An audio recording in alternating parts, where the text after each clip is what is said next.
राजा के टाइम राजा चल लो गांव में, कोई अगर स्त्री पसंद है लो ले लो ऊपर उठाई, कितना खराब स्थिति है हले कि नहीं।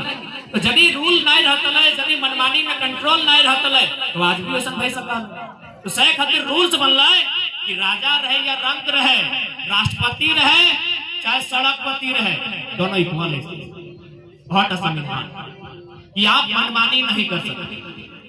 यानी उस समय लगभग 40 करोड़ की जनसंख्या, उसे कंट्रोल में रखने के लिए, उसे अनुशासन में रखने के लिए, उसे सुरक्षा देने के लिए और साथ ही साथ उसे अधिकार देने के लिए भारत देश में संविधान, अधिकार यानी सबको। और वही संविधान की ताकत है कि एक अखबार बेचने वाला शख्स भारत का सर्वोच्च रहनुमा बना, डॉक्टर APJ अब्दुल कलाम। यही संविधान एक मामूली शख्स भी देश की सर्वोच्च पद तक सफर तय कर सकता है, तो कारण है संविधान। वही संविधान आज के दिन पूर्ण रूप से लागू है। तब से हम लोग हर साल, प्रत्येक साल 26 जनवरी को 1950 से कंटिन्यू गणतंत्र दिवस के रूप में मनाते हैं। गणतंत्र में भी छुपा है आपका गणतंत्र के साफ साफ अर्थ छुपा लो। गण मने इंसान, तंत्र मने ताकत। यानी इस देश में ताकत किसके पास है? एक आम इंसान। यानी अगर देश के प्रधानमंत्री अगर दिल्ली की गद्दी में बैठे हैं ना, आपने उन्हें वोट किया। गणतंत्र यानी जहां इंसान के पास, राजतंत्र यानी राजा के पास ताकत है, राजा जो फरमान जारी करेगा उसे मानना। जनता गलत भी है तो सजा को सजा, लेकिन गणतंत्र का मतलब है जनता की, जनता सर्वोपरि। और वही कहता है of the people, by the people, for the people. जनता को जनता के लिए, जनता के लिए। तो ये हो गया आपके गणतंत्र का। आशा करते हैं आप लोग को समझ में आ गया होगा कि हम लोग गणतंत्र दिवस क्यों मनाते हैं। यदि गणतंत्र भारत नहीं होता तो क्या नुकसान होता, और भारत यदि गणतंत्र हुआ। अब बात करते हैं, क्योंकि आज सरस्वती पूजा भी है और मैंने क्योंकि ये ट्यूशन की जगह है, यहाँ बच्चे पढ़ने के लिए आते हैं। और आज की बात छोड़िए, आज से 20-25 साल पीछे भी जाए तो हम लोग गांव देहात में सुनते थे कि आधी रोटी खाएंगे फिर भी बच्चों को पढ़ाएंगे। यानी कहीं ना कहीं लोग पढ़ाई के महत्व को समझते हैं, पढ़ाई के महत्व को जानते हैं। उतना तो छोड़िए दूर की बात, हम अपना ही उदाहरण देते हैं। 1 साल पहले लोग हमें ना जानते थे ना पहचानते थे। आज 3 राज्य के मुख्यमंत्री चोरी छिपे मेरा वीडियो देखेंगे, डायरेक्ट देखेंगे तो बोलेंगे ना लड़का का नकल कर रहा है। आज 3 राज्य के मुख्यमंत्री, 3 राज्य के मुख्यमंत्री मेरा वीडियो चोरी छिपे देखेंगे। और मंत्री लोग का तो गिनती मत की। झारखंड में जितने भी 11 के 11 मिनिस्टर हमको वॉच कर, क्यों? हमसे बोलने वाला अच्छा है, हमसे पढ़ने वाला अच्छा है, लेकिन हम लोग पढ़ेगा इसी का, और कोई दूसरा कारण नहीं। आज कहीं भी अगर हम लोग चीफ गेस्ट बन के जाते हैं, जो हम लोग को उम्र भी नहीं है, तो कारण क्या है? एजुकेशन। हमको पढ़ने भी नहीं आता, कहाँ कोट पहनना चाहिए, कहाँ टाई लगाना चाहिए, हमको कोई मतलब नहीं, हम टोजर में उठ के चल जाते हैं। Reason education. तो हम आप लोग के सामने दुनिया का है, हम जो देखे वही बता रहे हैं।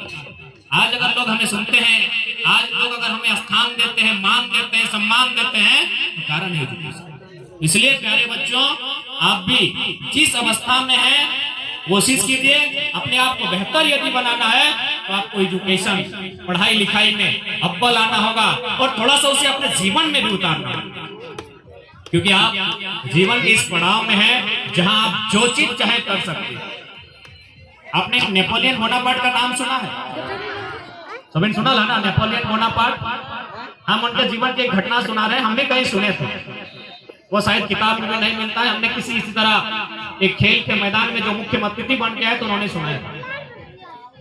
नेपोलियन बोनापार्ट लगभग 10 साल 12 साल उनकी उम्र थी। उनकी माँ उन्हें लेकर एक ज्योतिष के पास चली गई। ज्योतिष तो आप लोग समझते हैं सभी लोग, हमारी भी माँ हमें ले जाती है और बोलती हाथ देखिए और बताइए इसका भविष्य कैसा होगा। तो बोलता है ना इसका तो लकीर ऐसे है, यानी 2 शादी होगा। तो फिर देखने के बाद बोलता है कि ना इसका तो पैसा बहुत ज्यादा कमाएगा। मैंने ज्योतिष को लगभग सभी मानते हैं, इसी तरह कितनी सच्चाई नहीं वो अलग विषय है, लेकिन कहीं ना कहीं ज्योतिष से आपका सामना होता है। सच्चाई है नहीं वो अलग विषय है। तो ठीक उसी प्रकार नेपोलियन बोनापार्ट की माँ उन्हें लेकर एक ज्योतिष के पास, एस्ट्रोलॉजर जिसको कहते हैं अंग्रेजी में, उसके पास जब गई तो नेपोलियन बोनापार्ट के हाथ को देखा, उसके हाथ की लकीरों को देखा और बोला देखिए आपका बेटा का भविष्य बहुत खराब होने वाला है, इसका रास्ता पूरा संकट से कांटा से भरा। नेपोलियन बोनापार्ट बोला भाई कहे क्यों ऐसा बोल रहे हो? बोला बाबू तुम्हारा हाथ का लकीर ऐसा बता रहा। तो बोला कि यदि मेरे हाथ में लकीर नहीं होता, यदि मेरे हाथ में ये लकीर नहीं होती तो क्या होता? तो ज्योतिष ने क्या कहा कि देखो बाबू जो विधि का विधान है सो विधान है, तुम्हारे हाथ में लकीरें हैं मीन्स है। अब इन लकीरों को कौन मिटा सकता है? नेपोलियन बोनापार्ट, उनको बचपन से ख्वाहिश था एक सेनापति बनने का, अपने कमर में एक छोटा सा छुरा लेकर रखा, उस छोरे को निकाला, हाथ के बीचों बीच रखा और एक बार ऊपर से एक बार नीचे से, सोच के देखिए, इमेजिन कीजिए, और उन्हें लाल लाल लहू हाथ में बह रहा है और ज्योतिष के सामने हाथ को यूं दिखाते हैं और कहते हैं कि सर अब बोलिए मेरा भविष्य कैसा होने वाला है। आप तो कह रहे थे हाथ की लकीरें भविष्य तय करती है ना, आप कह रहे थे ना कि हाथ की लकीरें भविष्य तय करती है, मेरे हाथ में तो लकीर ही नहीं है।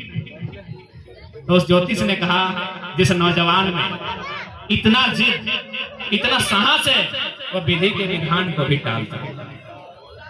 तो आप भी उम्र के उसी पड़ाव में ये बात नहीं कहिएगा कि मेरी किस्मत में तुम नहीं शायद। किस्मत तकदीर की बातें फिल्मों में अच्छी लगती हैं, किस्मत और तकदीर की बातें कुछ दिलों को अच्छी लगती हैं। जो साहसी होते हैं, जो पराक्रमी होते हैं, वो किस्मत और तकदीर को भी खुद बना लेते हैं। तो आप उम्र के उसी पड़ाव, और साथ ही चूंकि ज्यादा समय नहीं मिलेगा हमें बात रखने का, हम संक्षेप में कहेंगे आप जिस कंडीशन में हैं, आप जहां हैं वहां से आगे आने का प्रयास कीजिए। आप जिस अवस्था में हैं, क्योंकि हम लोग सभी मिडिल क्लास फैमिली से हैं, हमारी माता हमारे पिता हो सके हमारी इच्छा के अनुरूप हमें साधन नहीं दे पाते हैं, तो थोड़ा सा हमारा भी मन में तकलीफ होता है कि कुछ कमी रह गया है। तो ऐसे कंडीशन जब भी आए, एक बात हमेशा याद रखिएगा, दुनिया में जो भी लोग हैं जिन्होंने स्ट्रगल किया है, कहीं ना कहीं इसी तरह सामान्य वर्ग, सामान्य स्थिति से उठकर गए। और जो भी सिचुएशन आपके सामने है, जो भी हालात आपके सामने है, उस हालात के साथ आगे बढ़ने का प्रयास कीजिएगा, उससे भागने का प्रयास नहीं कीजिएगा। एक छोटी कहानी, एक मजदूर था। मजदूर आप समझते हैं, जो मेहनत सबसे ज्यादा करता है, पैसा सबसे कम पाता है। धूप में, गर्मी में, बरसात में बहुत ज्यादा मेहनत करता है, उसे हम लोग मजदूर कहते हैं। तो एक दिन क्या हुआ, एक मजदूर, जैसे आज आप लोग पूजा करने आए हैं वो भी पूजा करता है, तो उसने जिस पर उसकी आस्था है ईश्वर, कहा कि भाई हमको प्रकट हो और एक आशीर्वाद दो कि हम जैसा जब चाहे बनना वैसा बन जाए। हमको मजदूरी करते करते हम परेशान हो चुके हैं, हमको दुनिया का सबसे पावरफुल इंसान बना। तो जिसको वो मानता था वो प्रकट हो गए। प्रकट होने के बाद उससे कहा कि देखो तुम जो बनना चाहोगे हम तुमको बना देंगे, लेकिन शर्त है दोबारा मजदूर नहीं बनेगा। तुम जो बनना चाहोगे हम तुमको बना देंगे, लेकिन कंडीशन है दोबारा मजदूर नहीं बनाएंगे। तो उसने कहा दोबारा मजदूर कौन बनना चाहेगा। तो एक दिन क्या हुआ, देखा कि प्रधानमंत्री का काफिला है, एक साथ 100 गाड़ी गुजर रहा है। बोला यार हमको तो प्रधानमंत्री बनना। अपने ऊपर वाले को याद किया कि हमको प्रधानमंत्री बनना। बोला ठीक है बन जाओ, कोई दिक्कत नहीं है, लेकिन दोबारा मजदूर नहीं बनेगा। बोला मजदूर बनना ही नहीं। वह प्रधानमंत्री बन जाता है, 1 महीना प्रधानमंत्री बन के रहता है। एक दिन क्योंकि प्रधानमंत्री का हमें भाषण देना, सूरज की किरण उसके चेहरे पे आती है। बोला यार प्रधानमंत्री हम बने तो सोचे सबसे पावरफुल प्रधानमंत्री है, इस सूरज तो उससे भी पावरफुल है कि हमको पसीना पसीना कर दिया। बोला सुनो ऊपर वाले आ जाओ फिर से, हमको अब सूरज बना दो। क्या बोला कि हमको अब सूरज बना दो, हमको प्रधानमंत्री नहीं रहना है। बोला सोच लो दोबारा प्रधानमंत्री नहीं बनाएंगे। बोला सोचना क्या, हमको सूरज ही बना दो। अब क्या हुआ, वो सूरज बन गया। 1 महीना सूरज बन के रहा, बहुत इतराया कि हम तो सूरज हैं, दुनिया में सबसे पावरफुल हम ही हैं। अचानक एक दिन काला बादल उसको घेर लेता है। सूरज को काला बादल अचानक एक दिन घेर लेता है। अब तो उसका रोशनी धरती पे नहीं आ रहा है, फिर याद किया आपने जिसको वो मानता था कि भाई हम तो बोले थे पावरफुल इंसान बनाओ, सूरज से पावरफुल तो काला बादल है जो हमको रोक के रखा है, तो हमको आज के बाद काला बादल बना दो। बोला ठीक है बना देंगे, लेकिन दोबारा सूरज नहीं। बोला बनना ही नहीं, हमको काला बादल बना दो। अब वो काला बादल बन जाता है, 1 महीना काला बादल बन के रहता है, उड़ते उड़ते एक पहाड़ से टकरा जाता है, जैसे हमारा लड़की पहाड़, काला बादल तो रुक गया। फिर बोला कि भाई ये क्या हुआ, काला बादल को भी कोई रोक रहा है, तो बोला हमको ये पहाड़ ही बना दो, इससे पावरफुल दुनिया में कोई नहीं। बोला ठीक है, लेकिन दोबारा फिर बादल नहीं बनाएंगे, सोच लो। बोला सोचना क्या, हमको आज के बाद पहाड़ बनना है।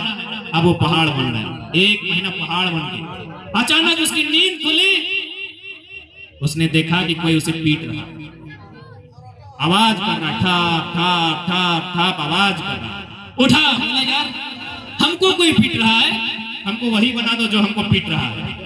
बोला पगला आंख खोल के देखो तो कौन पीट रहा है। कौन पीट रहा था, एक छेड़ी और हथौड़ी लेके मजदूर पीट रहा। और उसको क्या बोला था कि तुमको सब बना देंगे फिर दोबारा मजदूर। तो यही लाइफ का गणित है। कोई भी इंसान अगर मोर भी है तो बगुला बनना चाहता है, बगुला हंस बनना चाहता है, हंस कौवा बनना चाहता है।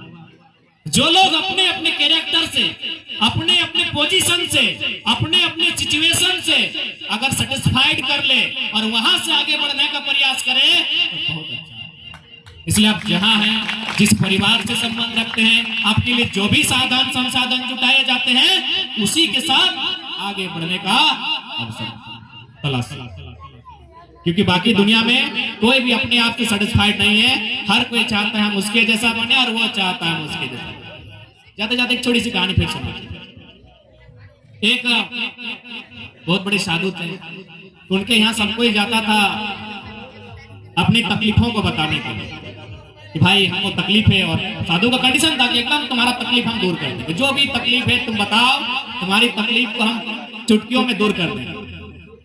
सब लोग में काफी भीड़ थी, सबने कहा कि बाबा जी हमारा तकलीफ है, तकलीफ दूर कीजिए। बोला बिल्कुल तकलीफ दूर कर देंगे, लेकिन शर्त है जिनको जो तकलीफ है, किसी को आंख में है, किसी को कान में है, किसी को पेट में है, तो चिट्ठी लिखो और वो जो हमारा डिब्बा है उसमें डाल दो। बोला अच्छी बात है। सबने अपने तकलीफों को उस कागज में लिखा, किसी के पाँव में, किसी के हाथ में दर्द है, और फाइनली उन्होंने उस डिब्बे में अपनी तकलीफ को लिख के डाल दिया। अब बाबा जी ने क्या कहा कि अब तुम ऐसा काम करो कि जो पर्ची तुमने डाली है इस डिब्बे में, अपनी पर्ची को छोड़कर किसी की पर्ची उठा लो, इसलिए कि तुम्हारी तकलीफ अगर हम लेंगे तो किसी की तकलीफ तुमको लेना होगा ना, ऐसे कैसे होगा। तुम ठीक है, तुमको जो तकलीफ है तुमने डिब्बे में डाल दिया है, लेकिन अपनी पर्ची को छोड़कर बाकी की जो पर्ची उठाकर तुम्हें लेना होगा। बोला हाँ ये अच्छी बात है, चलो कम से कम मेरा तकलीफ तो जाएगा। जैसे ही उठाकर बाकी का पर्ची लोगों ने पढ़ा, बोला यार मेरा तो आंख में दर्द था, इसका दोनों आंख में। क्या मतलब है कि भैया आप जिस दुख में है, अगला उससे भी कहीं ज्यादा दुखी है, इसीलिए आपका दुख आपका ही है, उसमें भी आप समझौता नहीं कर सकते, वही पर्ची की तरह। तो ठीक उसी प्रकार आप जिस कंडीशन से हैं, जहां से हैं, उस कंडीशन के साथ उसे अपने लाइफ में अप्लाई करते हुए आगे बढ़ने का कार्य करें। ठीक है, बाकी क्योंकि आज गणतंत्र दिवस का समय है, हम भी ज्यादा समय नहीं लेंगे। सभी जितने छात्र छात्राएं आई हैं, उन्हें उनके उज्जवल भविष्य की हम शुभकामना देते हैं। आपका भविष्य उज्जवल हो, आप नेकी के रास्ते पर चलें, और सबसे अहम बात, जो ख्वाब, जो सपने आपके माता पिता ने आपके आंखों से पूरे होते हुए देखना चाहते हैं, उन ख्वाबों को, उन सपनों को साकार करें। ठीक है, सभी को आज पुनः गणतंत्र दिवस, वसंत पंचमी की हार्दिक हार्दिक अनेक शुभकामनाएं।